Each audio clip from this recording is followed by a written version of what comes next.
하나님의 사람이 엘리에게 와서 그에게 이르되 여호와의 말씀에 너희 조상의 집이 애굽에서 바로의 집에 속하였을 때 내가 그들에게 나타나지 아니하였느냐. 이스라엘 모든 지파 중에서 내가 그를 택하여 내 제사장으로 삼아 그가 내 제단에 올라 분향하며 내 앞에서 에봇을 입게 하지 아니하였느냐. 이스라엘 자손이 드리는 모든 화제를 내가 내 조상의 집에 주지 아니하였느냐. 너희는 어찌하여 내가 내 처소에서 명령한 내 제물과 예물을 밟으며 내 아들들을 나보다 더 중히 여겨 내 백성 이스라엘에 드리는 가장 좋은 것으로 너희들을 살찌게 하느냐. 그러므로 이스라엘의 하나님 나 여호와가 말하노라. 내가 전에 내 집과 내 조상의 집이 내 앞에 영원히 행하리라 하였으나 이제 나 여호와가 말하노니 결단코 그렇게 하지 아니하리라. 나를 존중히 여기는 자를 내가 존중히 여기고 나를 멸시하는 자를 내가 경멸하리라. 아멘. 여러분은 예수님을 믿고 얼마나 변하셨습니까?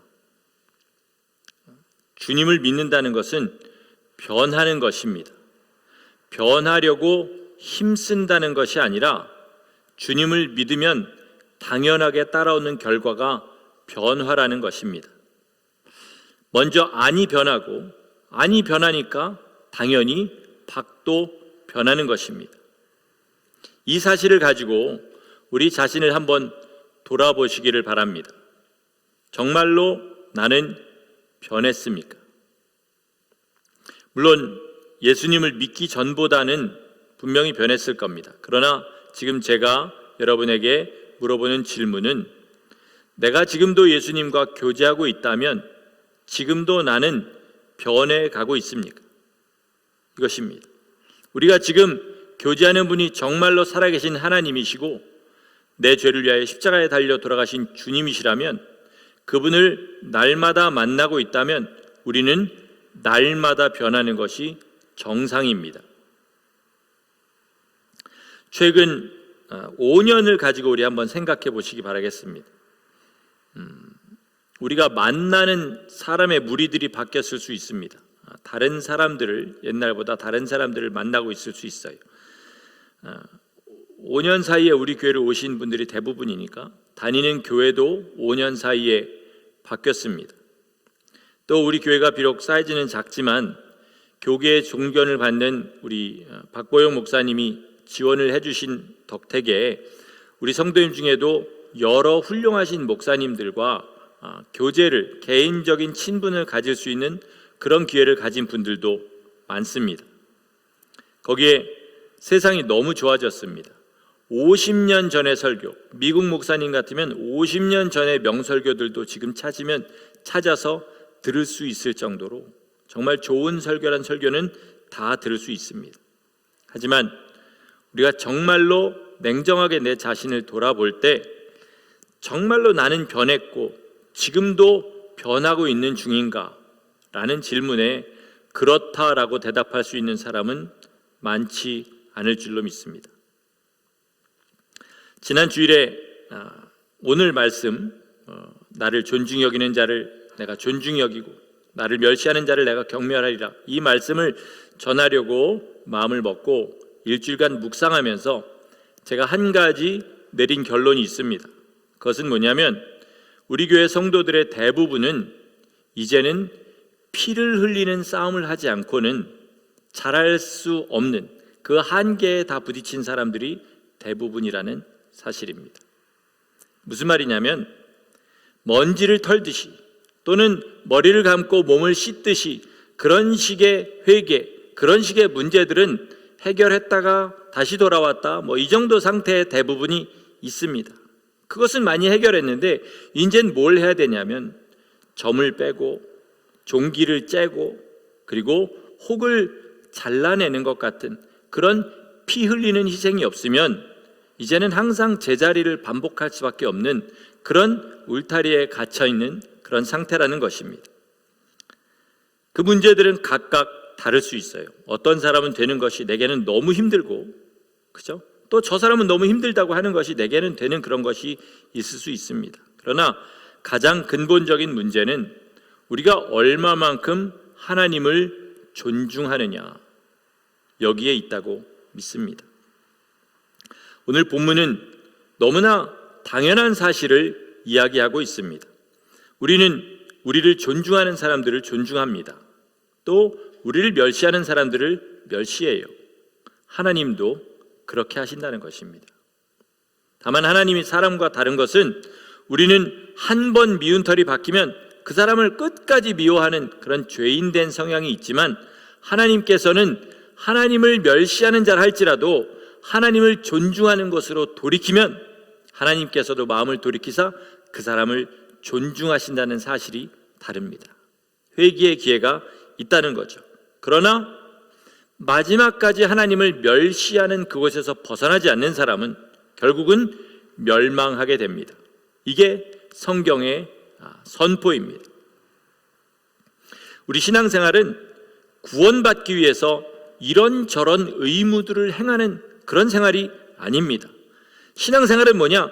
하나님과의 잃어버리고 무너진 관계를 하나씩 하나씩 회복해 나가는 생활, 이것이 바로 우리의 신앙생활인 줄 믿습니다.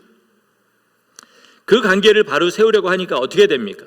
하나님께서 기뻐하시지 않는 일들은 우리 삶 가운데서 버려야 됩니다. 또 하나님께서 기뻐하시는 일을 행하려고 힘써야 하는 것입니다. 이게 바로 뭐냐면 회개입니다. 회개가 뭡니까? 하나님이 기뻐하시는 것 버리고 하나님이 기뻐하신 일은 행하고 이 삶을 살아가는 게 회개인 것이죠. 그런데 지금 이 죄악된 세상을 살아가는 우리들의 가장 큰 문제는 뭐냐면, 하나님이 기뻐하시는 것과 미워하시는 것을 자기 취향대로 정해버린다는 사실입니다. 여러 사람과 얘기해보면 하나님이 기뻐하신다고 생각하는 것, 미워하신다고 생각하는 것이 다 다릅니다. 우리 교회 안에서도 달라요. 그렇게 자기 마음대로 하나님이 기뻐하시는 것과 미워하시는 것을 정하다가 망해버린 케이스가 바로 사울 왕입니다. 우리 너무 잘 아는 말이죠. 아말렉과의 전쟁 하기 전에 하나님이 삼척동자도 알 수 있는 분명한 말씀으로 선포하셨어요. 뭐라고 그러셨습니까? 아말렉에 있는 숨쉬는 모든 것들은 짐승이라 할지라도 다 죽여라. 근데 사울은 살찐 짐승들을 살려뒀습니다. 그리고 나서 나중에 사무엘이 책망하니까 핑계가 뭐예요? 제사 드리려고요, 이렇게 얘기했습니다. 물론 저는 사울이 거짓말을 했다고 믿습니다. 그러나 그것이 거짓말이 아니라 진짜라 할지라도 그가 한 일은 뭐예요? 하나님을 멸시한 것입니다. 왜 멸시한 거죠? 왜 멸시한 겁니까? 하나님이 하라는 대로 안 한 겁니다. 하나님이 마치 제사의 고기와 기름에 굶주신 것처럼, 그죠? 내가 죽이라면 죽이고 살리라면 살리면 될 것이지, 내가 언제 너한테 제사 드리라고 했니? 내 말에 순종하라고 했지. 그래서 사울은 결국 망하게 되었습니다. 우리도 그럴 수 있다는 겁니다. 저는 어떤 면에서는 더하다고 생각하는 것이 있습니다. 이 시대의 사상 자체가 굉장히 마귀적입니다. 여러분 그거 알고 계시지요? 이 시대에 사람들이 이렇게 얘기해요. 네가 해야 될 일 하지 말고 네가 하고 싶은 일 해라.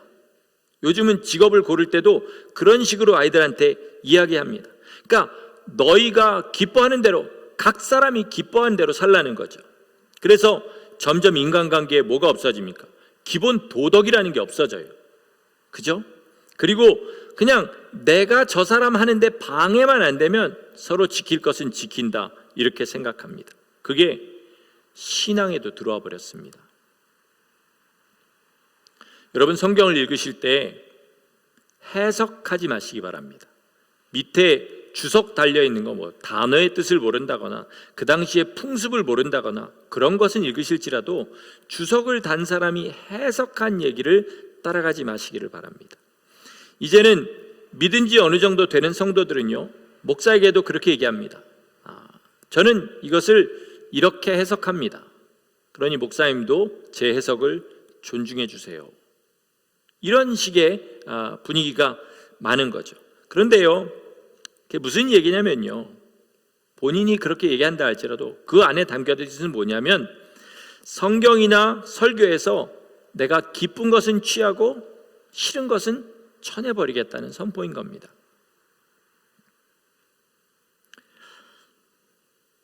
이거는 잘하는 것이 아니에요.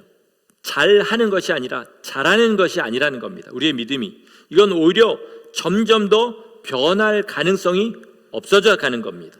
성경에서 이걸 뭐라 그러면 완고하다고 그래요. 완악하고 고집스럽다는 거죠. 이 문제를 가지고 제가 너무나 많이 묵상합니다. 왜냐하면 성도님들을 만나고 이렇게 이야기할 때마다 마음에 부딪히는 것이 있으니까.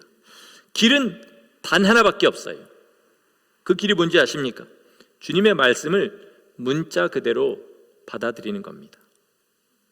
물 마시라 그러면 물 마시고, 고기 먹으라 그러면 고기 먹고, 고기 먹지 말라 그러면 고기 먹지 말고, 짐승을 다 죽이라 그러면 죽이고, 그냥 이렇게 문자 그대로 받아들이는 거예요. 주님이 말씀하신 그대로 순종하는 것이 주님을 존중하는 것이고, 주님이 말씀하신 대로 살지 않는 것이 주님을 멸시하는 것이다. 이렇게 우리 마음에 가지면 너무나 모든 일이 쉽습니다. 물론 순종하기는 어렵지만요. 오늘 본문의 말씀은요, 당시의 사사이자 대제사장이었던 엘리 가문에 내리시는 하나님의 저주 중의 일부입니다. 엘리에게는 두 아들이 있었습니다. 홈니와 비느하스라는 두 아들이 있었는데, 이 사람들이 하나님 앞에 큰 죄를 지었어요. 어떤 죄를 지었냐? 하나님 앞에 제사를 드릴 때요, 모든 걸 다 태우고 고기가 남지 않습니까? 그럼 고기를 반드시 삶아낸 다음에 그 다음에 제사장의 분깃을 가져다 줍니다. 이게 제사 드리는 법도였어요. 그런데 이들은 삶기 전에 와서 날고기를 가져가는 거예요. 그 이유가 뭘까요? 구워 먹고 싶어서요. 삶은 고기가 이제 질려가지고 구워 먹고 싶어서 그렇게 했습니다. 그리고 성막에, 그러니까 이런 하나님의 성전, 그 당시에는 아직 성전이 지어지지 않고 광야에서 지었던 성막이 있었을 때니까 그 안에서 섬기는 여자들이 있었는데, 그 여자들과 하지 말아야 될 일들을 행했어요. 이런 그들을 사무엘상 2장 17절에 뭐라고 얘기하냐면요, 성경의 표현입니다. 잘 들으세요. 이들이 여호와의 제사를 멸시했다. 여호와의 제사를 멸시했다, 이렇게 얘기합니다. 어떻게 멸시했어요? 자기 입맛이 이끄는 대로, 자기의 육신의 정욕이 이끄는 대로 그렇게 했던 것이죠. 그래서 하나님께서는 이들을 어떻게 하시기로 했냐면 죽이시기로 작정하셨습니다. 죽이시기로 작정하셨어요. 그럼 얘네들은 죽는데 엘리는 왜, 엘리 집안은 왜 망해야만 했나? 오늘은 이 의문을 가지고 하나님을 존중하는 게 뭐고 하나님을 멸시하는 게 뭔지 한번 성경 이야기 있는 그대로 선포하겠습니다. 제 생각을 담지 않고 성경 이야기를 있는 그대로 선포하려고 합니다. 지난 주간에 어떤 목사님의 설교를 들었습니다. 굉장히 은혜를 많이 받았는데, 그분 이야기 중에 이런 이야기가 있었어요. 자기가 아는 아주 신실한 장로님이 한 분이 계신데, 그 장로님이 목사님에게 와서 이런 이야기를 하더라는 겁니다. 목사님, 이제 11조 설교하지 마세요. 그거 다 옛날 겁니다. 목사님, 이제 주일 성수 설교하지 마세요. 그거 다 옛날 겁니다. 이 목사님이 이 장로님의 신앙을 아는데 너무 놀래가지고 그 다음에 무슨 이야기를 하나 들어봤답니다. 그랬더니 이렇게 얘기하더래요. 이제 율법이 다 완성되었습니다. 그러니까 이제는 11조를 하는 것이 아니라 우리 소유 전체를 하나님 앞에 다 드려야 됩니다.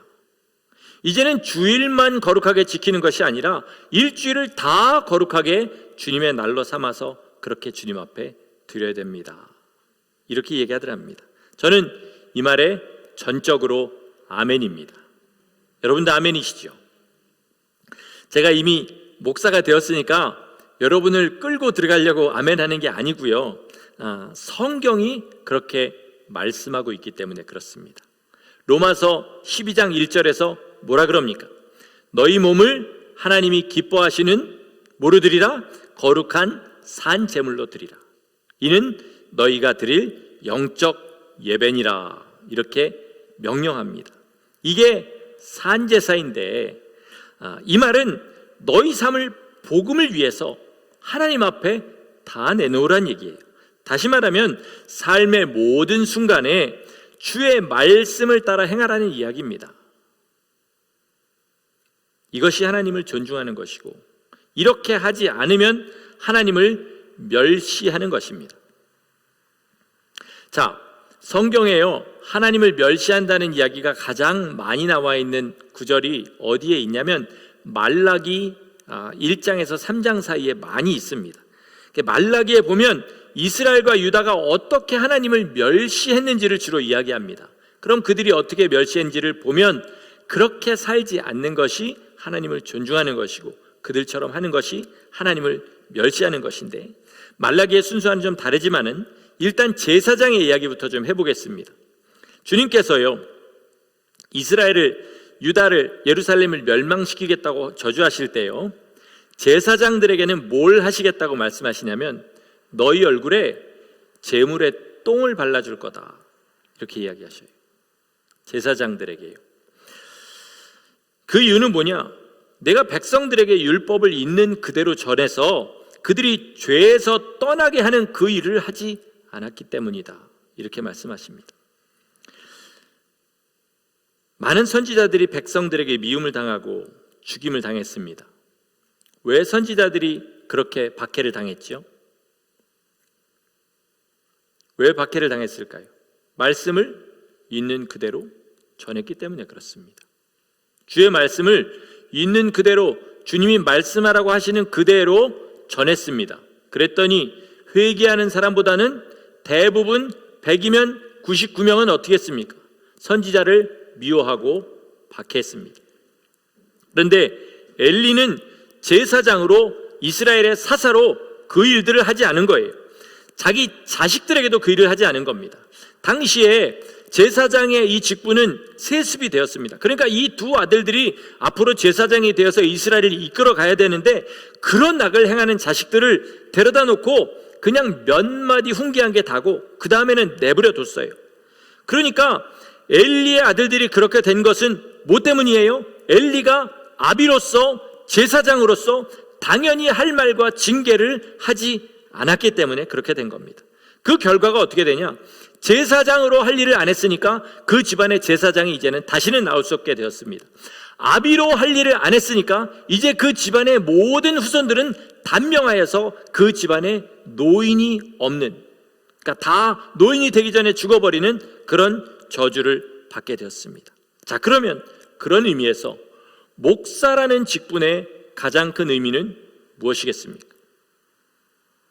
여러분을 잘한다 격려해 주는 것이겠습니까? 아니면 잘못된 것을 잘못됐다고 선포해 주는 것이겠습니까? 그렇죠? 굳이 여러분에게 대답을 드릴 필요는 없는 것 같습니다. 그러기 위해서 말라기 2장에서 뭐라 그러냐? 제사장은 먼저 자기가 하나님의 말씀대로 순종하면서 성도들에게, 백성들에게 주의 율법을 있는 그대로 선포해야 된다, 이렇게 이야기합니다. 그럴 때 그걸 절대로 사람에게 맞춰 가르치지 말고 그 말씀을 선포하신 하나님에게 맞춰 선포해야 된다, 이렇게 말씀합니다. 제 눈에, 여러분의 눈에 그럴 줄을 믿습니다. 우리의 신앙생활의 모순들이 정말로 많이 보입니다. 정말 많이 보여요. 하나님을 존중하지 않는 모습들을 많이 보게 됩니다. 제게도 보이고 여러분에게도 보입니다. 정말 은혜 받은 것이 맞다면, 정말 하나님을 존중하는 것이 맞다면 저런 말은 하지 않을 텐데, 정말로 물질을 주신 분이 하나님이란 것을 믿는다면 저런 곳에 돈을 쓰지는 않을 텐데, 정말로 하나님을 경외하는 것이 맞다면 저런 자세로 하나님 앞에 예배로 나오지 않을 텐데 라는 생각들을 하게 되는 거죠. 말라기 시대에도요, 사람들이 제사를 멸시했습니다. 어떻게 멸시했다고 주님 말씀하시냐면 아주 구체적으로 얘기하십니다. 너희가 상한 제물을 가지고 나오는도다. 그게 하나님의 제사를 멸시한다는 거예요. 주님은 분명히 율법에서 상한 제물, 눈먼 것, 저는 것, 또는 어디 한 군데가 없는 것, 이런 것 가져오지 말라고 못을 박아서 말씀하셨는데, 사람들에게 이제 더 이상 재물은 주님 앞에 나가는 그런 꼭 필요한 것이 아니라 그냥 이 제사라는 형식의 일부가 되어버린 거예요. 어차피 다 껍질 벗기고 눈 뭐 이런 데 다 빼고 고기만 먹을 거 굳이 꼭 온전한 걸 들고 가야 되냐, 이렇게 하고 상한 재물을 들고 나간 거예요. 제가 지난주 예배 늦게 나오신다고 좀 안타까운 소리를 했습니다. 지난주에 처음 늦게 나왔는데 그런 얘기를 들으신 분도 있을 거고, 상습적으로 많이 늦으시는 분도 있었을 텐데 상관없습니다. 예배에 늦게 나오는 것은요, 온전한 것을 주님 앞에 드리는 것이 아닙니다. 오늘은 제가 일부러 눈을 감고 들어갔습니다. 나중에 안 오신 분 누군지 알고 설교 안 하는 게 더 좋을 것 같아서요. 보통이요, 우리 마음에 이런 마음이 있습니다. 찬양은 놓쳐도 설교 들으면 예배 다 드렸다 라는 생각을 많이 하는데요, 그게 바로 이스라엘이 한 생각과 똑같은 겁니다. 어차피 고기만 쓸 건데 굳이 눈이 멀쩡한 거 갖다 드려서 뭐하냐, 눈 먼 거 갖다 드리지, 이렇게 하는 거나 마찬가지인 거예요. 그래서 주님께서는 아주 적나라한 비교를 하세요. 그거를 너희 총독들한테 한번 갖다 드려봐라. 그들이 그것을 기뻐 받겠느냐? 아니라는 거죠. 이걸 똑같이 예배에 한번 적용해 보겠습니다. 너희가 세상의 권세자, 재력가, 너희 삶에 꼭 필요한 사람 만날 때 늦겠느냐? 앞에는 밥 먹는 시간이니까 밥 먹는 시간 다 지난 다음에 가서 필요한 얘기만 하면 된다고 생각하겠느냐? 아니라는 거죠. 또 매주 나오는데 어떻게 항상 시간을 지켜? 라고 하겠느냐? 아니라는 거죠. 그렇다면 예배에 늦게 나오는 것은 절대로 하나님을 존중하는 태도는 아니라는 것입니다. 물론 이것이 빙산의 일각일 겁니다. 빙산의 일각. 우리의 다른 죄들에 비하면 예배에 늦게 나온 정도는 아무것도 아니라고 이야기할 수도 있겠죠. 그러나 목사인 제 눈으로 가장 첫 번째로 보이는 것이 그겁니다. 여러분의 예배의 태도. 그렇기 때문에 저는 이것들을 바로 잡는 것이 제 일인 거예요. 여러분, 인생을 한번 잘 생각해 보세요. 끌어주고 도와주는 사람이 없으면 인생은 전진하기가 참 어렵습니다. 그런데요, 내게 아닌 것을 아니라고 이야기해 준 사람이 없으면 그 인생은 망하게 됩니다. 그렇죠? 부모의 역할이 뭡니까? 자녀들을 아닌 것은 아니라고 가르쳐 주는 거죠. 이것들을 잘 못한 부모 밑에서 자란 아이들은 그것들이 어려워집니다. 성도님들은 제가 종이요, 아닌 것은 아니라고 선포할 수 있는 종이 되기를 항상 기도하셔야 됩니다. 제가 여러분의 비위를 맞춰주게 되면 우리는 서로 망하는 길로 가게 되는 겁니다. 그런데 하나님께서는 유다에게 하나님을 멸시한다고 더 노하신 것들이 있었어요. 그거보다 더 주님을 노하시게 한 것은 제사를 멸시하는 것보다 제사 이후의 삶이 잘못된 것을 또 굉장히 노엽게 생각하셨습니다. 이사야서 1장 13절에 보면 이런 말씀이 있어요. 성회와 더불어 악을 행하는 것을 내가 도저히 보지 못하겠다.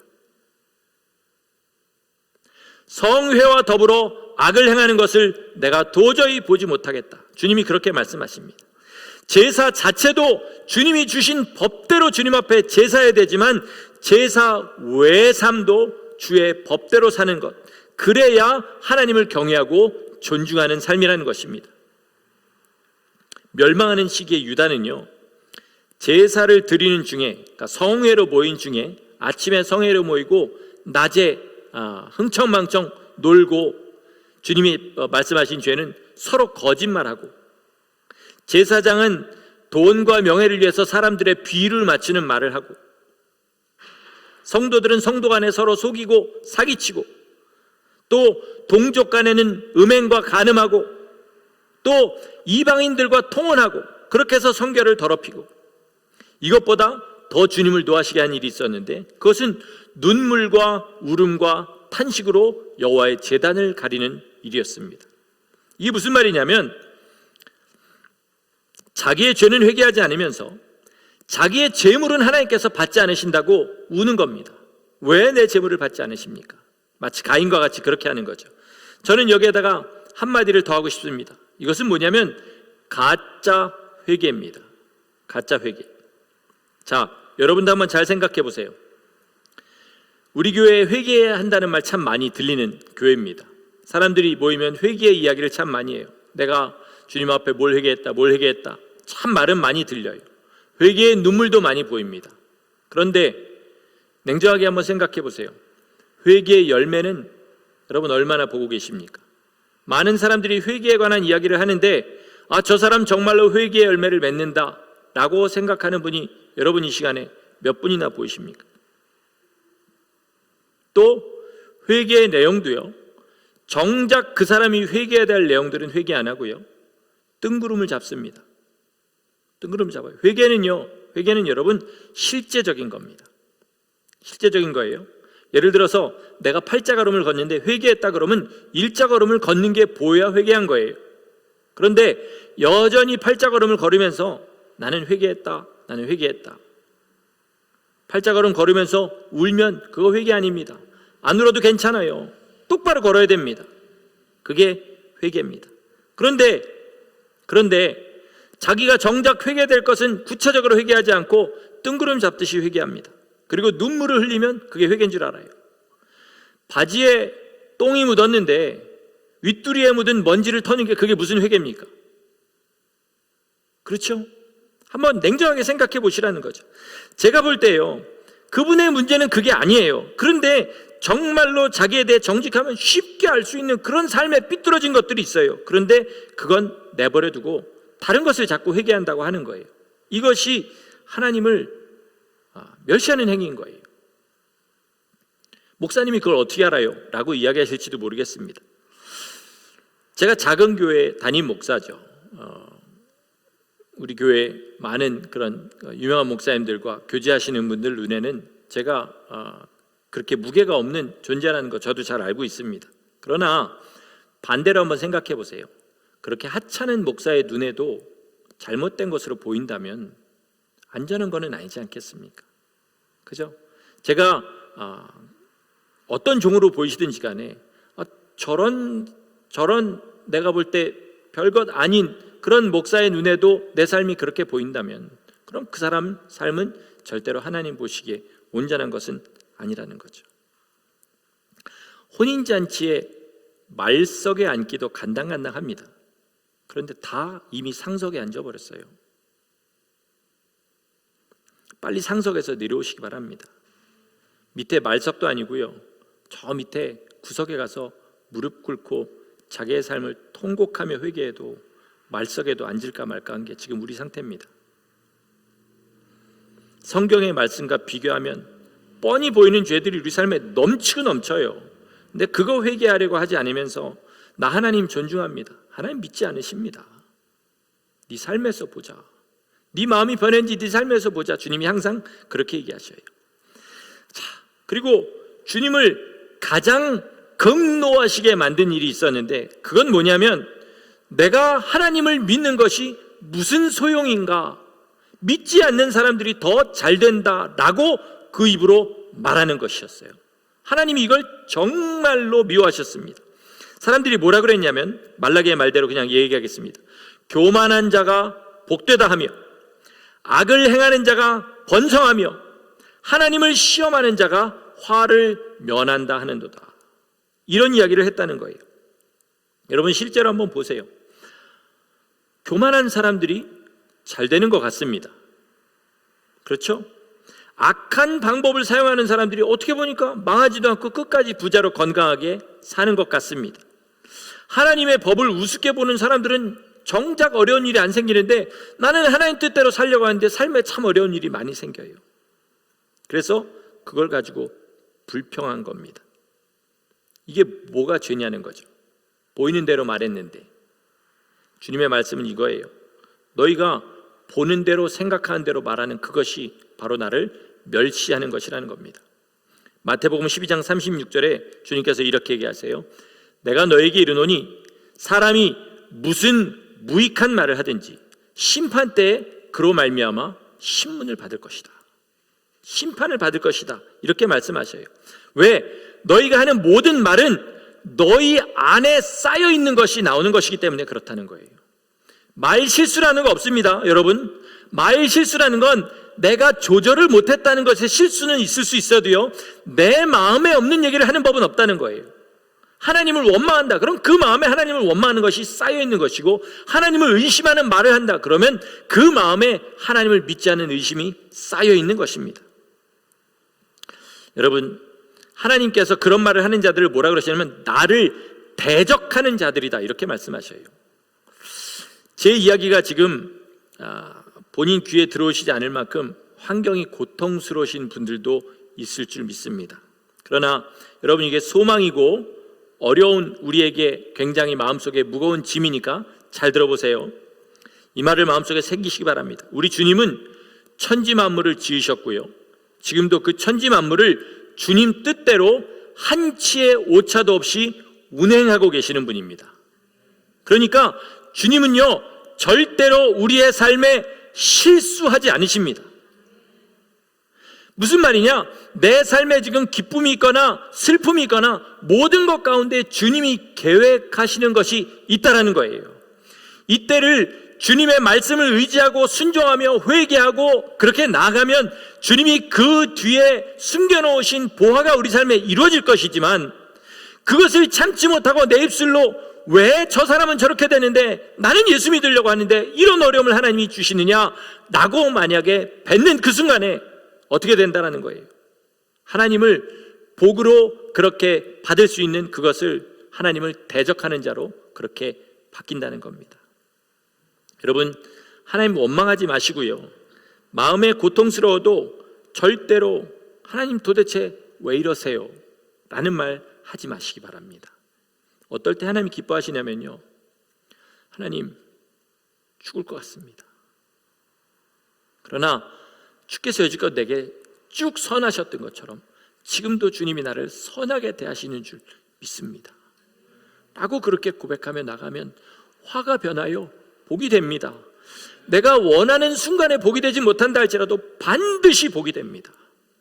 이걸 못하고 하나님을 원망하면 순식간에 하나님을 대적하는 자가 되는 거예요. 또 여러분, 주님의 이름을 말할 때 있지 않습니까? 하나님, 주님, 여호와, 예수님, 성령님, 이런 얘기를 하신 후에 나오는 모든 말들은 극도로 조심하시기를 바라요. 제가 다음 주에 그 설교를 하려고 하는데요, 이 시대는요, 하나님을 향한 그 고상한 신관을 잃어버린 시대예요. 하나님을 옆집 친구처럼 친근하게 생각하는 걸 믿음이 좋다고 생각하는 시대입니다. 근데 여러분, 우리의 마음은 주님을 친근하게 생각해도 입술은 그러시면 안 돼요. 주님의 이름을 얘기한다면 극도로 조심하세요. 정말 심하다 싶을 정도로 조심하세요.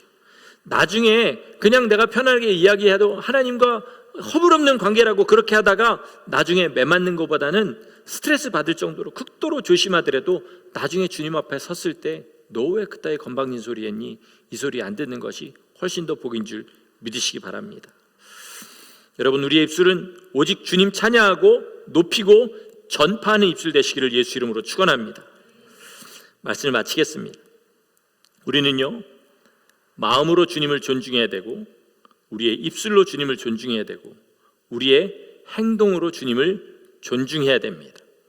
그리고 반드시 존중할 때 내 딴의 존중이 아니라 하나님의 말씀대로 존중해야 됩니다.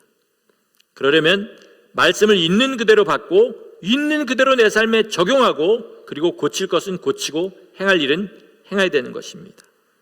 처음에 말씀드린 대로 여기 계신 대부분은 이제 피를 흘리지 않으면 더 이상 자랄 수 없는 여러 가지 한계에 부딪혀 있는 그런 상태입니다. 이제는 눈물이 아니라 피를 흘려야 회개할 수 있다는 것입니다. 죄를 잘라내고 자기 자존심 버리고 정말 남을 종처럼 섬기고, 이거 어렵습니다. 내 평생 여지껏 예수 믿으면서도 내가 잘라버리지 못한 죄인데 어떻게 그게 쉽겠습니까? 내 자존심이요? 자존심 버리라고 말할 땐 참 쉬워요. 근데 실제 자존심이 부딪힐 때는 이 내 살을 비워내는 것보다 자존심 깎는 게 훨씬 더 어렵습니다. 더군다나 남을 종처럼 섬기는 게 말이 쉽죠. 나한테 폐악질하고 나를 그렇게 못살게 굴고 불공평하게 대하는 사람을 종처럼 섬기는 거요? 어렵습니다. 그러니까 피를 흘리는 것이라는 겁니다. 그러나 이 마음이 있어야 신앙인입니다. 오직 하나님께 순종하는 사람이 하나님을 존중하는 사람이고요. 그럴 때 하나님께서도 그를 존중하십니다. 말라기 3장 16절에 18절에 이런 사람에게 주님이 하신 약속이 있는데 이것을 마지막으로 읽고 말씀을 마치려고 합니다. 앞에 떠 있을 테니까 우리 잘 들으시기 바랍니다. 그때 여호와를 경외하는 자들이 피차에 말하매 여호와께서는 그것을 분명히 들으시고 여호와를 경외하는 자와 그 이름을 존중히 여기는 자를 위하여 여호와 앞에 있는 기념책에 기록하셨느니라. 만군의 여호와가 이르노라. 나는 내가 정한 날에 그들을 나의 특별한 소유로 삼을 것이요 또 사람이 자기를 섬기는 아들을 아낌같이 내가 그들을 아끼리니 그때 너희가 돌아와서 의인과 악인을 분별하고 하나님을 섬기는 자와 섬기지 아니하는 자를 분별하리라. 아멘. 이 약속의 말씀이 이제 함께 하신 모든 성도님 그리고 온라인으로 예배하시는 모든 성도님과 그 가정에 반드시 이루어지는 복이 임하기를 예수님의 이름으로 축원합니다. 아멘. 기도하시겠습니다.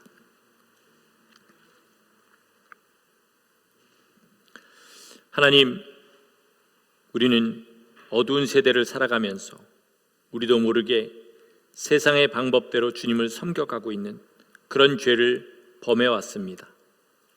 주님, 어제나 오늘이나 영원토록 동일하신 주님께서 주신 그 말씀 동일하게 참으로 시대를 분별하지 말고 시대를 따라가지 말고 오직 그대로 순종하여서 주님을 존중하고 경외하는 성도를 되도록 우리를 붙잡아 주옵소서.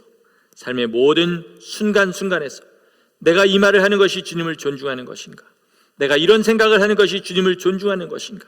내가 이렇게 행동하는 것이 주님을 존중하는 것인가? 날마다 조심하게 하시고 삶의 모든 순간에 주님을 존중하는 향기가 풍겨나는 복된 그리스도인 되게 하여 주시옵소서. 존중받기에 합당하신 우리 주 예수 이름으로 감사하며 기도드렸습니다. 아멘.